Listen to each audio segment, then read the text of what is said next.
Hoje eu quero te falar sobre como é que nós devemos perdoar. E eu já começo te dando a justificativa do porquê a gente está aqui falando sobre isso. Bom, você já deve ter ouvido falar de um dia em que Pedro chegou para Jesus e disse assim: "Ô Senhor, se o meu irmão pecar contra mim, quantas vezes eu preciso perdoá-lo?" E aí Jesus vai lá e diz assim: "Ô Pedro, você precisa perdoá-lo até 70 vezes 7. 490 vezes. Peraí, então quer dizer que eu vou contar nos dedos e a hora que chegar 490 vezes eu paro de perdoar o meu irmão?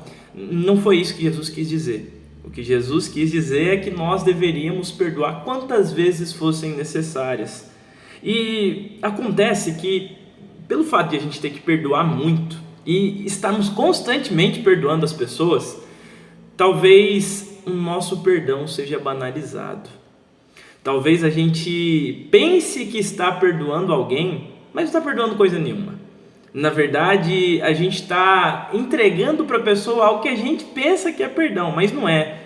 Talvez seja ressentimento, talvez seja mágoa, talvez seja qualquer outra coisa menos perdão.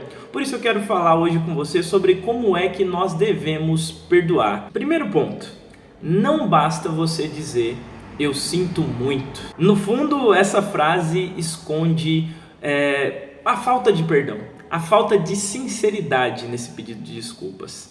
Dizer "eu sinto muito", muitas vezes está subentendido no meio dessa frase, como que: "Olha, meu irmão, você me ouviu falar determinada coisa a seu respeito e eu sinto muito pelo que eu falei, não era para ter sido daquela forma, então eu estou profundamente sentido pelo que eu falei". Perceba que aqui não está no meio dessa frase um pedido de desculpa sendo manifesto.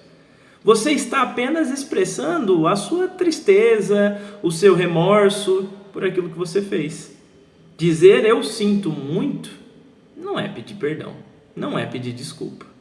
Dizer "eu sinto muito" é expressar a sua tristeza, é expressar a sua mágoa, não é um pedido de perdão. Segunda coisa que você precisa saber na hora de fazer um pedido de perdão: você precisa assumir a sua responsabilidade. Se você errou, assuma que errou. Diga "eu errei e eu estou aqui te pedindo perdão por esse meu erro". E mencione, cite qual é esse erro. Não diga também "me desculpe por tudo" ou "me desculpe por qualquer coisa". Não seja genérico, seja específico. E assuma que errou, assuma os seus erros, assuma as suas responsabilidades. Há muitas ocasiões em que a gente parece querer virar a mesa. E o que eu quero dizer com isso? A gente parece querer inverter os lados.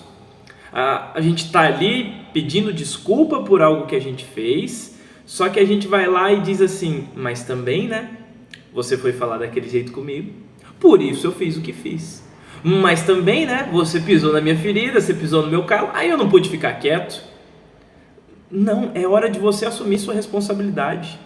Não é hora de se justificar dizendo "olha, eu só fiz isso motivado por tal e tal coisa". Não importa. Se você está querendo encontrar justificativas, muitas vezes você está querendo encontrar responsáveis pelos seus erros, quando na verdade o responsável é você. Então, se errou, se está pedindo perdão por alguma coisa, seja específico com essa coisa e também assuma a sua responsabilidade. Diga "eu errei, eu assumo a minha culpa agora". E em terceiro lugar, eu preciso que você saiba que na hora de fazer o seu pedido de perdão, você precisa também propor algum tipo de reparação. O seu erro custou alguma coisa na vida de outra pessoa. Custou, de repente, dores emocionais, custou, de repente, um prejuízo financeiro, custou alguma coisa na vida dessa pessoa.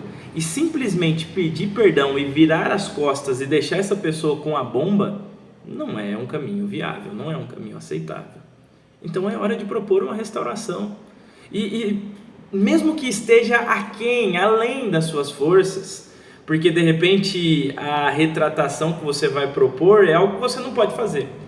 Se de repente você contraiu uma dívida muito grande com alguém e não tem condições de pagar, se você não tem condições, como é que você vai dizer que vai pagar e não vai pagar? No fim das contas, você vai encontrar mais confusão, você vai trazer mais problemas. Então, peça perdão e diga: olha, eu proponho a seguinte reparação. Eu não consigo pagar tudo, mas eu proponho pagar dessa forma aqui e tal. Proponha um caminho. E esse é um indício de que você de fato está manifestando o desejo de ser perdoado pela pessoa e não está ali apenas querendo fazer uma meia-culpa, ligando um modo automático do perdão só porque Jesus disse que você precisa perdoar muito. Então não, já que Jesus disse, eu vou lá e vou fazer e vou pedir perdão e pronto, acabou. Não.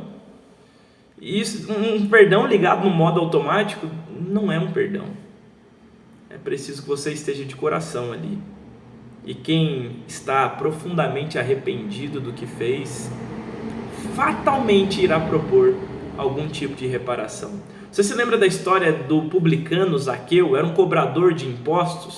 E não era um qualquer cobrador de impostos. Ele cobrava impostos abusivos, ele tirava do povo aquilo que ele não deveria tirar e contraía para si muito daquele dinheiro que era cobrado ali. Por isso era tido como um ladrão no meio do seu povo. E Zaqueu, logo que ele vai até Jesus, ele diz que ele vai reparar, ele vai devolver para as pessoas, além inclusive daquilo que elas passaram para ele. Ele vai restituir tudo que ele roubou das pessoas. Zaqueu, então, ele não só vai pedir perdão para as pessoas, ele vai propor uma reparação. É assim que nós deveríamos fazer também, no momento que a gente for pedir perdão para alguém. E em quarto lugar, de alguma maneira eu já falei disso aqui nesse vídeo, mas eu volto a repetir. Especifique pelo que é que você está pedindo perdão. Não seja um generalista. Não diga me perdoa por tudo, me perdoa por qualquer coisa. Não, você sabe muito bem o que você fez. E melhor do que você, a pessoa a quem você está pedindo perdão também sabe exatamente o que foi que você fez. Então não seja um generalista nessa hora. Seja específico e diga: eu te peço perdão por isso. E dentro disso proponha uma reparação e dentro disso assuma a sua responsabilidade e dentro disso pare de apenas manifestar suas condolências dizendo sinto muito. Não. E agora sim, voltando àquela conversa de Jesus com Pedro, faça isso dessa forma aqui quantas vezes forem necessárias. Não entre nisso aqui no modo automático. Não peça desculpas no modo automático. Mas siga esses passos aqui para a glória do Senhor Jesus Cristo e para o bem da sua própria vida. Jesus abençoe você.